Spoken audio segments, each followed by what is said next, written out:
আকাবা উপসাগরের তীরে বসে দাউদ আলাইহিস সালাম জাবুর কিতাব তেলাওয়াত করতেন। উনার কণ্ঠের সুরের ঝংকার এত মধুর ছিল, সাগরের মাছগুলো প্রতি শনিবারে উনি আকাবা উপসাগরের পাশে যখন জাবুরের কিতাব তেলাওয়াত করতেন, সাগরের মাছগুলো সাগর রেখে দিয়ে ডাঙায় চলে আসতো।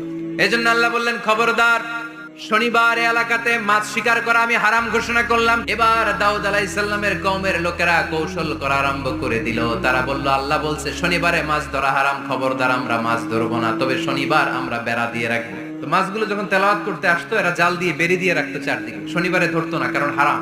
বেরি দিয়ে রাখতো, রবিবারে যে ধরতো। আল্লাহ কি এটা বুঝাইছে? আল্লাহ বুঝাইছে শনিবারে যত মাছগুলো এসেছে এগুলো ধরা যাবে না। এগুলো যখন আবার সাগরের প্রবাহে ভেসে চলে যাবে, তোমরা আবার নৌকা নিয়ে মাছ শিকার করতে পারবে, ঠিক কিনা?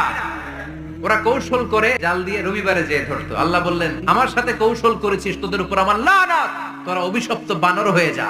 মুহূর্তে পুরো জাতিটাকে বানরে রূপান্তরিত করে দিল কে?